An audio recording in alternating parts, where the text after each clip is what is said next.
네, 이어서 구본철 원장님 인터뷰 진행을 계속하겠습니다.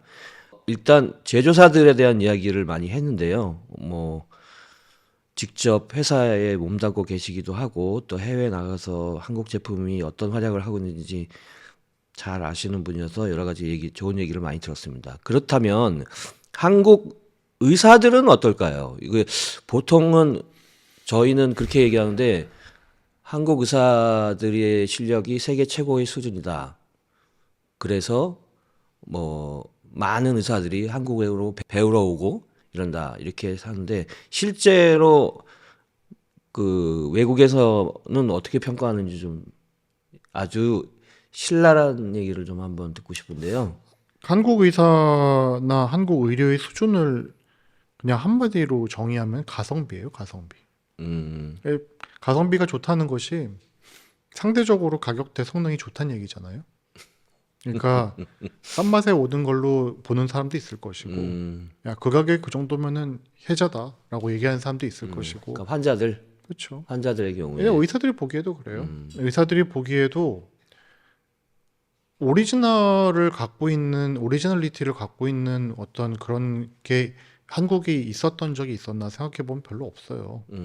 외국 의사들 중에 이렇게 만난 사람 중에서 와, 이 사람은 정말 대단하다라든가 뭐 그런 사람이 있을 거 아니에요.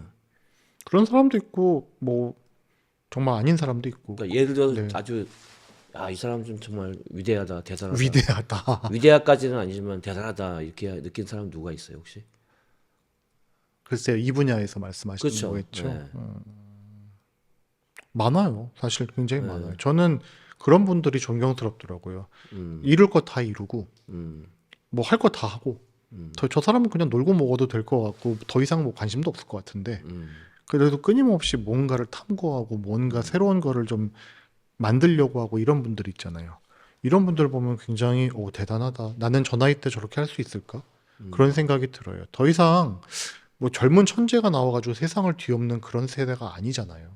옛날처럼 뭐 28살에 뭐 DNA 구조 밝히고 그럴 수 있는 시대가 아니잖아요. 워낙 많은 정보와 많은 거인의 어깨들이 이렇게 있기 때문에 갑자기 뭔가 새로운 걸 나타낼 수 있는 그런 시대는 아닌 것 같거든요. 그렇다 보니 저는 그냥 끝까지 계속 그 동력을 잃지 않고 하는 사람들이 저는 되게 대단해 보여요.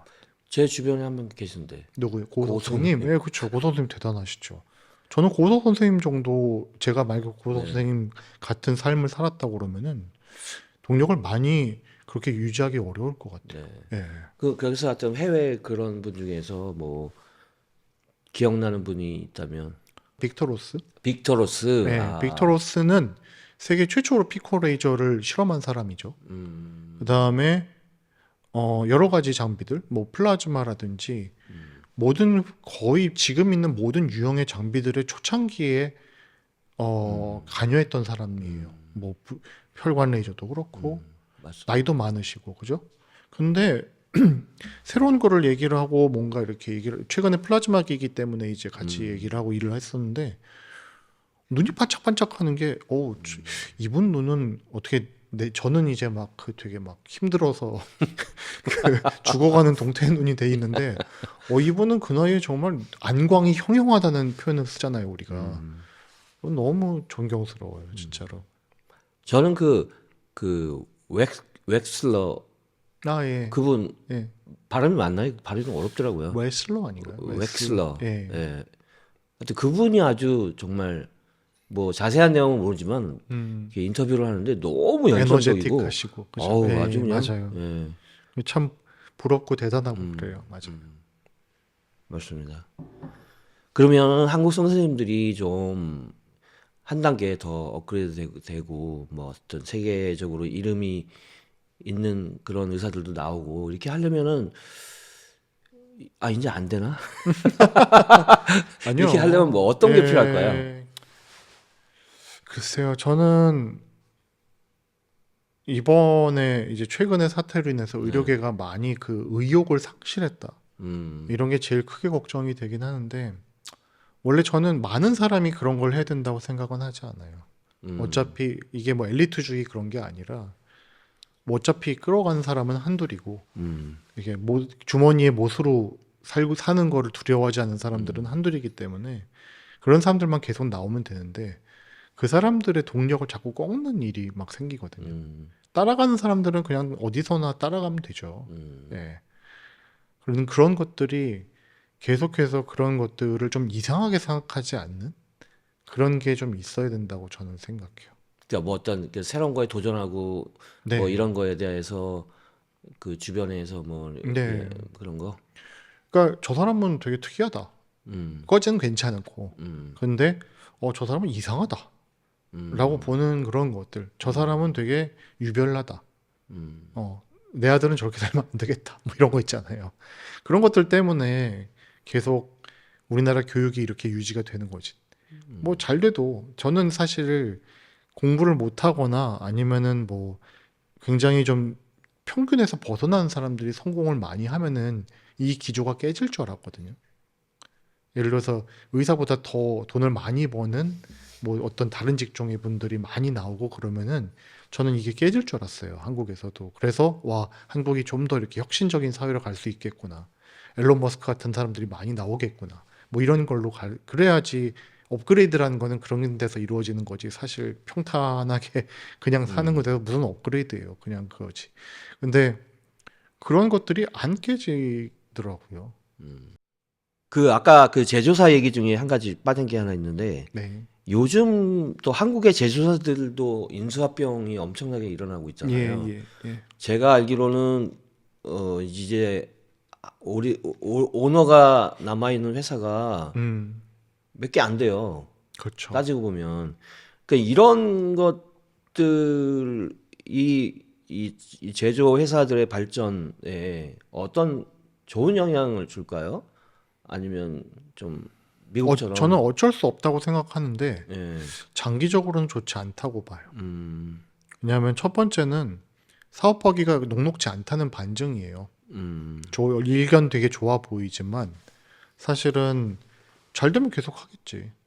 왜냐하면 내가 10년 후에 잘 돼서 더 회사가 더 커지면 그때 더 비싸게 팔 수 있는데 왜 지금 팔아요? 그러니까 미래가 비전이 그러니까 파는 사람 입장에서는 사실은 비전이 없으니까 판다라고 생각할 수 있잖아요. 냉정하게 얘기하면 여기가 고점이다라고 팔 수 있다. 사는 사람은 그렇게 생각 안 하겠죠. 내가 사서 하면 더 잘할 수 있어라고 생각하고 사는 거고 그게 어느 쪽이 맞냐에 따라서 이제 상투를 잡은 걸 수도 있고 뭔가 무릎에서 판 걸 수도 있겠지만 뭐 어쨌거나 하여튼 그거는 냉정하게 한번 볼 필요가 있는 거죠.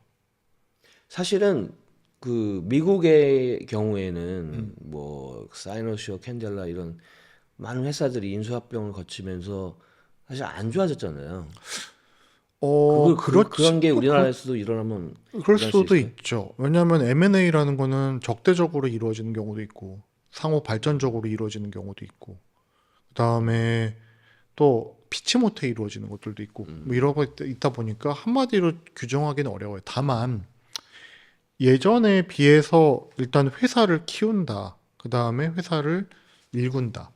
회사도 인간처럼 법인도 우리 법인세 낼 때 주민세처럼 인격으로 이게 하듯이 법인도 삶이라는 게 있거든요. 그 회사가 얘가 100년을 살지 200년을 살지 모르는 거예요. 그러면 끝날 때 얘가 병들어 죽을지 회사가 아니면은 뭐 유산도 남겨놓고 이렇게 행복하게 자손들의 축복을 받으면서 죽을지 그건 아무도 모르는 거잖아요. 근데 그 법인의 생명 사이클에서 어디에서 결정을 하겠다는 게 굉장히 짧아진 건 맞아요. 예를 들어서 나는 평생 잘해서 내가 우리 직원들한테 물려주고 우리 아들이 이걸 잘했으면 좋겠고 이런 게 더 이상 기업 문화에 최소한 한국의 스타트업은 그렇게 시작을 했던 기업들도 그게 생각이 많이 바뀌었다는 거죠. 그러니까 뭔가 성공적인 M&A로 인해서 그런 부를 취득한 분들을 보고서 그런 유행같이 이렇게 된 것도 있겠지만 저는 반대로 이게 사업이 녹록지 않다라는 반증이기도 하다고 생각해요. 그래서 M&A는 진짜 여러 가지 측면을 봐야 되고 안쪽에서도 봐야 되고 바깥에서도 봐야 되고 옛날도 봐야 되고 미래도 봐야 되고 그런 거라고 생각하지 어떻게 한마디로 이렇게 딱 좋다 나쁘다라는 얘기는 하기 어려워요. 다만 시장이 유연해질 건 많아요. 예를 들어서 옛날 같았으면 이 회사는 이걸 만드는 회사야. 이 회사는 저걸 만드는 회사야. 이 회사는 이 회사하고 라이벌이야. 뭐 이런 식으로 해가지고 우리가 생각할 수 있었지만 그런 게 더 이상 통하지 않겠죠. 그래서 뭐 파마리서치가 기계를 만들어. 뭐 어디가 또 뭘 해. 어디에서 또 딴 걸 해. 뭐 그런 거죠. 삼성전자가 뭘 해? 뭐 약간 이런. 하여튼 그런 것들이 굉장히 유연해졌다고 볼 수 있는 거고 저는 그건 나쁘다고 생각은 안 합니다. 일단은 그런 거에서는. 아까 제가 말씀드렸듯이 타이밍이라는 거 어떤 기민함 이런 것들이 아마 한 옵션이 하나 더 생겼다고 생각하는 거죠. 그 뭔가 이렇게 좀 시원하진 않네요. 당연히 시원하지 않죠. 이렇게 뭐 내일 모두 종목 찍어줄 줄 아셨어요? 아니 그러니까 그 다음에 이제 이게 좀 중구난방. 한번 그래서 시원한 게 얘기 하나 더 하자고 그러면 네. R&D 측면에서는 좋지 않아요. 그렇죠. 네, R&D 측면에서는 좋지 않아요. 더욱이 M&A는 기본적으로 돈의 움직임에서 되는 거기 때문에 어떤 비전이라든지 어떤 미래를 보고 어떤 기술적인 혁신이나 이런 걸 보고서 가는 그런 거는 그렇게 많지 않아요. 그래서 실제로 R&D나 그런 기술적 혁신에서는 그렇게 좋은 얘기라고 보기는 어려워요. 단기적으로는요. 그리고 이제 저희 이 한국의 어떤 미용 트렌드라고 할까? 이런 네. 거를 살펴보면 일단 아프지 않는 거를 찾고 환자들이 그 병원 아파? 뭐 이렇게 물어본대요. 그 병원 아프냐고. 그리고 이제 다운타운도 없고, 하여튼 그런 사회가 나약해져서 그런 거. 네, 그렇게 그런 쪽으로 많이 흘러가고. 고우석 선생님이 그 얘기 많이 하시죠. 네, 프리벤티브 에스테틱 메디슨이라는 또 이런 개념으로 해서 또 이제 어린 여자분들도 많이 시술을 받고 그 예방 미용이라는 그런 예. 뭐 그분들이 그렇게 생각하는지는 모르겠지만 어쨌든 이 한국은 약간 그런 식으로 좀 많이 나가고 있는데 그 외국은 어떤 것 같아요? 뭐 미국이나 유럽이나 이런 데들은 어떤 트렌드일까요? 크게 트렌드가 바뀐 것 같지는 않은데 전 세계적으로 좀 양극화가 심해졌어요. 그러니까 예를 들어서 관심 많고 돈 많고 시간 많은 분들은 정말로 뭐 말씀하신 대로 아프지도 않고 효과는 왕창 많고 뭐 어쩌고 저쩌고 새로운 것들이 뭐하고 하고 이런 거에 대해서 정보도 많고 선택의 조건도 많고 그렇긴 한데 저는 한 2000년대 초중반 그때부터 한 10년대까지 막 양적으로 팽창할 때 그러니까 한 번도 피부과 한 번도 뭐 미용 치료 안 받아봤던 분들이 막 받기 시작할 때 있잖아요. 그렇죠. 그때 뭐하고는 좀 다른 것 같아요. 예. 지금은 확실히 양극화가 좀 많이 돼요. 근데 모든 나라가 그래요. 예. 태국도 그렇고 베트남도 그렇고 미국도 그렇고. 양극화라는 건 뭐 어떤 게 양극화라는 거예요? 일단 돈을 쓰는 환자들과 예, 그 환자들 보는 의사들. 그 다음에 그러니까 중간이 없는 거지. 그렇죠. 우리나라도 지금 그런 그렇죠. 상황이죠. 네, 중간이 없어. 밑에는 아예 피부 뭐 그런 걸 안 할 사람들은 계속 있고 이게 하여튼 중간층이 좀 희박해요. 이제 좀 막바지 질문을 해드려야 되겠는데요. 이게 좀 영무판 축하 기념 인터뷰인데 네. 너무 좀 뼈 때리는 얘기만 해가지고. 이건 그 질문의 내용에 대해서 얘기한 거고 축하드리죠. 네네네. 저 그래서 좋은 아니 뭔가 이게 전기를 좋은 이제 스텝업이 되는 그런 거라고 생각을 하고 사실 말씀하신 대로 그런 거 있잖아요. 그 피부 한국에서 무슨 어떤 미용이라든지 뭐 산업이라든지 어떤 그런 거의 위상이 많이 높아진 건 맞잖아요. 네. 예. 근데 사실은 이런 언론이라든지 그렇지. 또는 어떤 그런 매체라든지 이런 것들은 또는 마이스라든지 이런 쪽은 그렇지 않다는 게 제 생각이라서 우리가 이제 사실은 시작해야죠. 예, 그런 시도를 한다는 거에 대해서는 굉장히 이제 여러 가지 감탄과 뭐 축하와 경의를 드리고 네네네. 네. 지금까지 했던 얘기는 내용이지 내가 무슨 축사를 그래서 또 우리 메디컬 에스테틱 그 영문판이 성공하려면 좀 조언을 좀 해주세요. 요거는 뼈 때리도 됐고 뭐 저는 굉장히 좀 여러 가지 참신한 포맷을 그러니까 접근성이 좋은 포맷을 많이 해보셨으면 좋겠어요. 그러니까 출판 매체라든지 어떤 뭐 그런 거 말고도 뭐 모델도 여러 가지가 있을 수가 있잖아요. 구독 모델 생각한다고 하셨는데 네. 사실 구독 모델로 한다고 그러면은 뭐 별도의 플랫폼이라든지 이런 거 활용하는 것도 있지만 뭐 다른 이제 기존의 플랫폼들이나 SNS 같은 거 잘 활용하셔가지고 소비자들이나 수요자들이 어디로 들어가서 뭘 봐야 돼가 아니라 언제나 옆에 있는 뭐 이런 식으로 아, 그런 접근성을 높이는 포맷을 많이 고민해 보시는 게 저는 좋을 것 네. 같아요. 그리고 컨텐츠야 뭐 좋은 컨텐츠 많이 있다고 하셨으니까 네네. 그런 것들이야 뭐 신경 쓰고 계실 거고 저는 관심을 많이 끌 것 같아요. 그러니까 관심을 많이 끌 것 같고 그 관심을 어떻게 계속 붙잡아 둘 것이냐 이런 거에 대한 고민만 잘 하시면 되지 않을까. 우리 빅터 로스 인터뷰도 있어요. 오, 예. 록스 앤더슨도 있어요. 오 예, 네네. 축하드립니다. 네네. 아유 근데 감사합니다. 저는 굉장히 그 두 분을 굉장히 좋아하고 아, 네. 개인적으로 얘기해도 정말 이렇게 끝없이 얘기할 수 있을 정도로 좋아하는데 요즘 젊은 의사분들이 그분들의 어떤 그 무게를 다 알 수 있을지 잘 모르겠네요. 아니 아예 몰라요. 이상하죠. 누군지 몰라. 진짜 이상해요. 왜냐하면 옛날 같았으면은 교과서 대표 저자가 무슨 학회 강의한다 그러면은 어떻게 얼굴이라도 한번 보려고 진짜 석학 같은 사람이잖아요. 근데 요즘은 석학이 중요한 게 아니라 유명한 게 중요한가 봐요. 강의를 잘 안 듣는 것 같아요. 그냥 밖에서 부스만 다니는 것 같아요. 그냥 뭐 자기 본인이 잘 모른다는 뜻인 것 같은데 그냥 연예인들 불러서 사진 찍는데 학회에서 거기 가서 사진 한번 맞아. 찍어보려고 하는데 저는 막 뭐라고 해야 되나 제가 맞다는 얘기는 아니지만 진짜로 이렇게 좀 일가를 이룬 분들 그분의 평생이 이쪽 업계에서 역사인 분들 있잖아요. 그런 분들을 보면은 경외감이 들거든. 이게 뭐 동경이나 이런 게 아니라 정 경외. 이렇게 우러러보는 그런 느낌이 들어서 그런 분들에서 삶의 한 편만 이렇게 따와도 내 삶이 조금 더 이만큼 두꺼워지겠구나 이런 생각이 너무 많이 들고 그런 분들한테 인사라도 하는 게 넌 저거 좋은데 관심이 전혀 없더라고. 네. 너무 깜짝 놀랐어요. 저는 뭐 심지어는 그 피부과 교과서가 피치패트릭이잖아요. 이름이 피치패트릭스 뭐 어쩌고잖아요. 피치패트릭 와도 별로 관심 없을 것 같아. 이상한 거지. 예전에 그 어떤 천문학자는 망원경이 없을 때 그 이 하늘의 별의 지도를 그리는데 그거를 하나하나 손으로 100만 개를 했다는 거야. 어휴, 그런 어떤 집요함 이런 게 지금 세대가 또 다른 문화를 또 만들고 뭐 이렇게 되겠죠. 뭐. 얕아요. 예? 얕아요. 그러니까 어떤 또 그게 또 어떤 또 넓고 얕아요. 그럼 오늘 저기 구본철 원장님 언제나 이렇게 약간 비판적인 얘기를 많이 해주시는 사람은 그렇지 않은데 죄송하네요. 맞아요. 사람은 참 착한데 이 세상을 보는 눈은 아주 날카롭고 예, 그렇습니다. 그래서 오늘 얘기가 폐부를 찌르는 듯한 얘기이긴 하지만 그것도 도움이 많이 되는 얘기라고 생각합니다.